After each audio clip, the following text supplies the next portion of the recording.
Bonjour à tous, 2026, c'est vraiment une année charnière pour la santé en France. On est face à un paradoxe assez incroyable. D'un côté, un gel des tarifs comme on n'en a jamais vu, de nouveaux droits très concrets pour tout le monde, et de l'autre, un coût caché qui se profile à l'horizon. On va décrypter ensemble ce que ça change pour de vrai, pour le portefeuille et la couverture santé. Alors, tout part de ce chiffre, 0%. C'est la promesse choc du gouvernement. Et attention, ce n'est pas juste une promesse en l'air, c'est inscrit dans la loi. Aucune augmentation des cotisations de mutuelles en 2026. Le but, protéger le pouvoir d'achat, c'est une mesure vraiment forte. Ok, pour qu'on s'y retrouve, voilà le programme. On va d'abord regarder cette fameuse promesse de gel, puis on verra pourquoi, malgré ça, beaucoup ont eu un choc en voyant leurs factures. On s'intéressera ensuite à l'équation un peu cachée, ce qui se passe du côté des assureurs.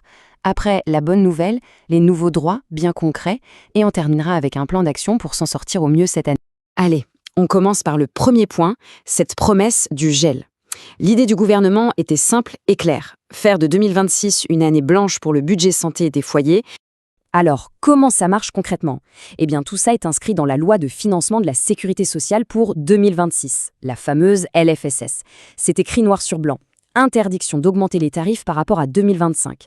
Ce qui est fou, c'est que même le Conseil constitutionnel a validé ça. C'est une intervention directe de l'État dans un marché qui d'habitude est totalement libre. Mais pourquoi aller si loin ? Pourquoi une mesure aussi radicale ? La raison invoquée par l'État, c'est ce qu'ils appellent une dérive tarifaire. Et il faut bien le reconnaître, les chiffres sont parlants. En 5 ans, les cotisations avaient grimpé de presque 27%. Du coup, ce gel était présenté comme une sorte d'intervention d'urgence. Bon, maintenant on arrive au cœur du problème, au vrai paradoxe, le choc de la facture. Parce que malgré la loi, des millions de personnes ont eu la très mauvaise surprise de voir leur prélèvement augmenter en janvier. Alors là, la question c'est, comment est-ce possible ? Et voilà, c'est l'image parfaite de la confusion générale. D'un côté, la loi qui dit zéro augmentation. De l'autre, le relevé de compte qui montre un prélèvement qui, lui, a bien augmenté en janvier. C'est vraiment le grand écart entre la théorie et la réalité du terrain. Alors l'explication, en fait, c'est un énorme problème de timing, une vraie collision de calendrier. Imaginez, fin 2025, les assureurs calculent et envoient leurs factures pour 2026, avec des hausses prévues entre 4 et 10%. Sauf que la loi qui impose le gel, elle n'est votée que le 31 décembre. C'était beaucoup trop tard. Du coup, en janvier, les prélèvements automatiques sont partis avec les montants prévus à la hausse. Et attention, on ne parle pas de petites hausses. Regardez un peu ce qui était prévu avant le gel. Pour les seniors de plus de 70 ans, ça pouvait aller jusqu'à 12% d'augmentation. Pour les familles, jusqu'à 8%. Ce sont ces chiffres-là qui se sont retrouvés sur les factures de beaucoup de monde, par erreur, en début d'année. Mais le plus important à savoir, c'est qu'il y a des solutions. Une hausse en 2026, c'est tout simplement illégal. Les associations de consommateurs sont très claires là-dessus. Alors que faire ? C'est assez simple. D'abord, on compare sa facture 2026 avec celle de 2025. Ensuite, on envoie une lettre de réclamation à son assureur en mentionnant bien la loi LFSS 2026. Et si jamais ça bloque, il ne faut pas hésiter à contacter le médiateur de l'assurance. Ok, maintenant, on va s'intéresser à ce qui se passe en coulisses. C'est la partie un peu moins visible, mais elle est cruciale pour comprendre ce qui nous attend. C'est l'équation économique, le bras de fer entre l'État et les assureurs. Et pour ces derniers, on parle carrément d'une double peine. La première punition, si on peut dire, c'est une nouvelle taxe. L'État a mis en place une contribution exceptionnelle de 2,05% sur toutes les cotisations que les assureurs reçoivent. Donc pour résumer, ils n'ont pas le droit d'augmenter les tarifs, mais en même temps, l'État augmente leurs impôts. C'est le premier effet ciseau. La deuxième punition, c'est un truc un peu technique qu'on appelle le transfert de charge. En gros, c'est comme si la sécurité sociale décidait de moins rembourser certaines choses.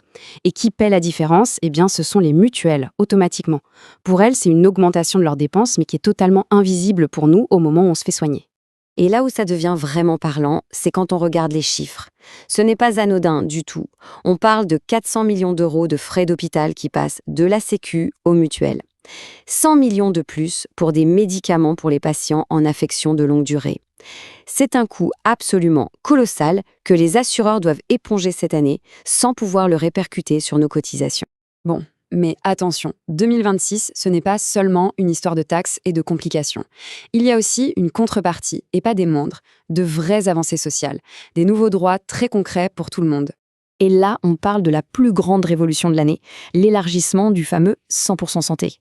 La mesure la plus forte, la plus attendue, c'est la prise en charge à 100% des fauteuils roulants, qu'ils soient manuels ou électriques. Franchement, après des années et des années de reste à charge énorme, c'est une avancée tout simplement historique pour les personnes en situation de handicap. Pour les dents aussi, c'est une petite révolution. Ce fameux choix cornélien entre la couronne en métal, pas très jolie mais remboursée, et la couronne blanche, beaucoup plus esthétique mais hors de prix, eh bien c'est terminé. Maintenant, les couronnes en zircone, c'est un matériau blanc super résistant, sont entièrement remboursées pour les molaires, dans le cadre du 100% santé. Et la liste ne s'arrête pas là. Les perruques synthétiques, dites de classe 1, sont maintenant remboursées à 100%.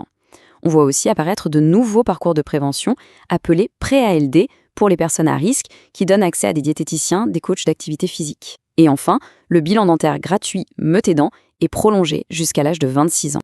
Bon alors, avec toutes ces informations, comment on s'y retrouve? C'est le moment de passer à la dernière partie, la plus pratique, le plan d'action pour bien gérer cette année 2026. Voilà un petit tableau de bord qui résume tout. Côté tarif de la mutuelle, l'impact financier doit être de 0. L'action à faire, vérifier sa facture et réclamer si besoin. Côté mobilité dentaire, le gain peut être énorme, de plusieurs centaines, voire milliers d'euros, donc il faut absolument demander les devis 100% santé. Et le point de vigilance, c'est l'avenir. Il y a un gros risque de hausse en 2027. Il faut donc anticiper et se préparer à renégocier en fin d'année. Attention, il y a 2 gros pièges à éviter cette année.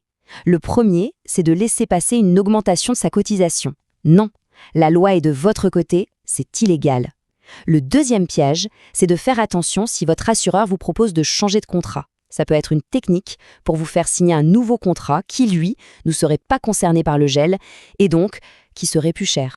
Parce qu'il faut être réaliste pour la suite. Tous les experts du secteur sont unanimes. Ce gel de 2026, ça crée ce qu'ils appellent une dette technique. Et ils prévoient tous un rattrapage violent sur les tarifs en 2027 pour que les assureurs puissent compenser les pertes de cette année. La stratégie adoptée est donc assez simple. D'un côté, il faut profiter de 2026 pour faire les soins dont on a besoin, surtout ceux qui sont maintenant mieux remboursés. Et de l'autre, il faut se préparer dès maintenant à comparer les offres et à renégocier à la fin de l'année. Parce que la vague de hausse de 2027, elle arrivera à coup sûr. Alors, au final, la grande question, c'est ça. Est-ce que cette année 2026, avec son gel des prix et ses nouveaux droits, n'est pas tout simplement le calme avant la tempête? Une tempête tarifaire qui pourrait bien déferler en 2027. La réponse, on l'aura dans quelques mois, au moment de recevoir les prochaines factures.